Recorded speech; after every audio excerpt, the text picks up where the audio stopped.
રાજકોટના જેતપુરમાં ઇન્સ્ટાગ્રામ પર bogus ID બનાવી મહિલાઓને પ્રેમ જાળમાં ફસાવતા યુવકની પોલીસે ધરપકડ કરી છે।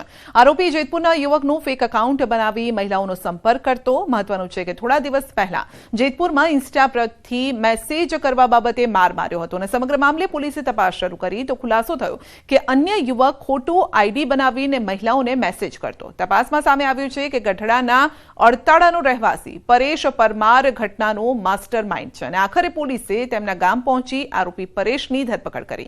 મહત્વની વાત છે કે આરોપી ફરિયાદીની તમામ ગતિવિધિ પર નજર રાખતો અને તેની અપડેટ ડમી ઇન્સ્ટાગ્રામ આઈડી પર પોસ્ટ કરતો।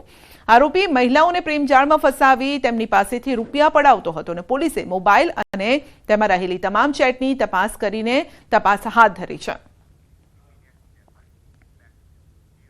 સુરતની વીર નર્મદ દક્ષિણ ગુજરાત યુનિવર્સિટીમાં રેગિંગનો આક્ષેપ થયો છે। વિદ્યાર્થીની પાસે માફી મંગાવી રેગિંગનો આક્ષેપ 5 દિવસ અગાઉનો બનાવ છે। પીડિતાની લેખિત ફરિયાદ રેગિંગ કરનારે VNSGUમાંથી કઢાવી મૂકવાની ધમકી આપી છે। વિદ્યાર્થીનીને જાહેરમાં હાથ જોડાવીને માફી મંગાવવા માટે મજબૂર કરી હોવાનો આક્ષેપ છે। વિદ્યાર્થીએ તેને ઘરમાં ઘૂસી મારવાની પણ ધમકી આપી હોવાનો આક્ષેપ છે। ફરિયાદના આધારે યુનિવર્સિટી આપ્યા છે તપાસના આદેશ। વિદ્યાર્થીને જે કંઈ દબાણ કરવામાં આવે છે એ પ્રકારની એમની રજૂઆતો હતી અને એના ઉપર યુનિવર્સિટીના ધારાધોરણો મુજબ જે કંઈ યુજીસીના પ્રિસ્ક્રાઇબ નોર્મ્સ છે એ મુજબ ચોક્કસ કાર્યવાહી કરવામાં આવશે। સુરતમાં એસિડ અટેક મામલે કાપોદ્રા પોલીસે આરોપી રાકેશ બારૈયાની ધરપકડ કરી છે। ઉધારમાં સિગારેટ ન આપતા કરાયો હતો એસિડ અટેક। સત્યનારાયણ નગર સ્થિત શિવશક્તિ શેરી પાસે 31 માર્ચે બની હતી ઘટના। પંડિત પાન સેન્ટરના માલિક રામ પ્યારે કુશવાહા પર હુમલો કર્યો હતો। ગંભીર રીતે ઇજાગ્રસ્ત રામ પ્યારેને સારવાર માટે ખસેડાયો। આરોપી હીરાના કારખાનામાં રત્ન કલાકાર તરીકે કામ કરતો હતો। આરોપી સામે અગાઉ પણ પ્રોહિબિશન સહિત 5 ગુના નોંધાયેલા છે।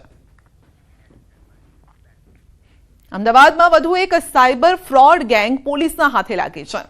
પેટીએમના અધિકારી હોવાનું કહી દુકાનદારો અને વૃદ્ધો સાથે છેતરપિંડી કરતા ઝડપાયા છે। સાયબર ક્રાઇમ બ્રાન્ચે 6 લોકોના ગેંગની ધરપકડ કરી છે। સાયબર ક્રાઇમ બ્રાન્ચે શહેરના અનેક ગુનાઓના ભેદ ઉકેલ્યા છે। આરોપીઓએ 10 શહેરોના 500 લોકોને શિકાર બનાવ્યા હતા તો 1 થી 2 કરોડ રૂપિયાની છેતરપિંડી કર્યાનું ખુલ્યું છે। પેટીએમમાં આવી જ રીતના સાઉન્ડ બોક્સના જે ચાર્જીસ છે એ 1 રૂપિયા થઈ જશે અથવા તો ફ્રી થઈ જશે એ માટે 1 રૂપિયાનું ટ્રાન્ઝેક્શન કરવાનું કહેતા। જે ટાર્ગેટ કરતા દુકાનદારોને જનરલી આ લોકો પહેલાં રેકી કરીને સિનિયર સિટીઝન અથવા તો કોઈ જે થોડા ઓછા ભણેલા હોય જેમને ડિજિટલ સાક્ષરતા નથી એવા લોકોનો ટાર્ગેટ કરતા। 1 રૂપિયાનું ટ્રાન્ઝેક્શન કરવાનું કંઈ એમનો પહેલાં જે પાસવર્ડ મેળવી લેતા અને જે 2 લોકો ત્યાં જતા હતા અને બીજો વ્યક્તિ પછી એમના મોબાઈલમાંથી પેટીએમમાં મેલ કરવાનો છે એવી રીતના કહી અને એમના અકાઉન્ટમાં એમની જાણ બહાર પૈસા ટ્રાન્સફર કરી દેતા હતા। એસિડ ગટગટાવતા સારવારમાં તબીબનું મોત થયું છે। સુરતની ખાનગી હોસ્પિટલમાં સારવારમાં તબીબનું મોત થયું છે। સ્મીમેર હોસ્પિટલના ફોરેન્સિક વિભાગમાં ફરજ બજાવતા ડોક્ટર રાજેશ પટેલનું સારવાર દરમિયાન મોત થયું છે। ભૂલમાં એસિડ પીધું કે આત્મહત્યા તે અંગે અસમંજસતા છે। પોલીસે તપાસ હાથ ધરી। 16મી માર્ચે બનાવ બન્યો હતો અને આજે સારવાર દરમિયાન મોત થયું છે।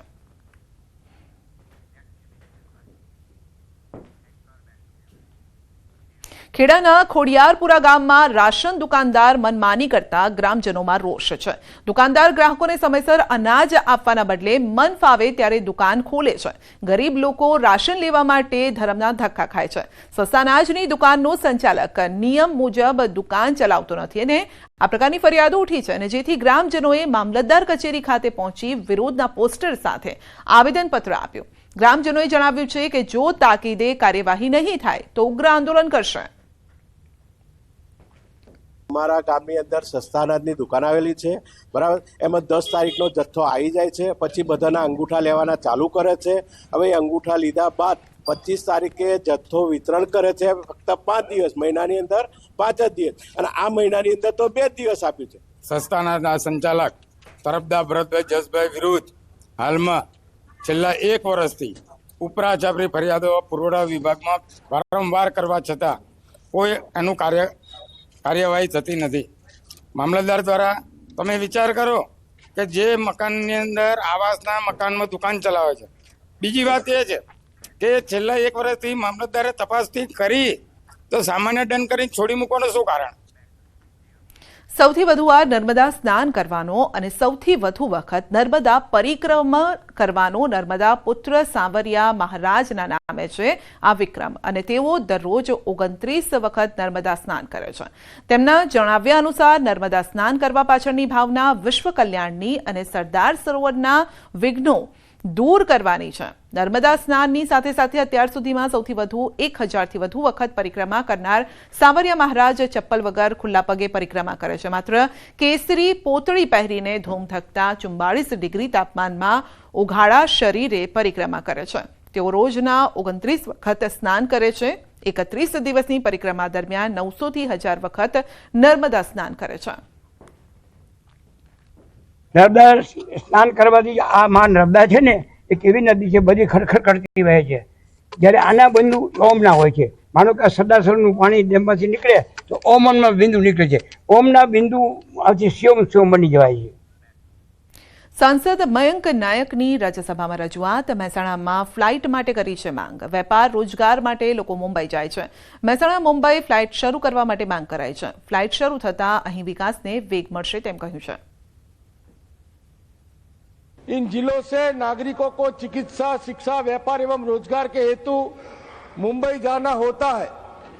जैसे महसाना से मुंबई एक उड़ान योजना के अंतर्गत उड़े देश का आम नागरिक, उसके अंतर्गत महसाना से मुंबई और मुंबई से महसाना की एक फ्लाइट शुरू की जाने से इस क्षेत्र से जो डेवलपमेंट होने वाला है वो डेवलपमेंट तेजी से हो रहा है और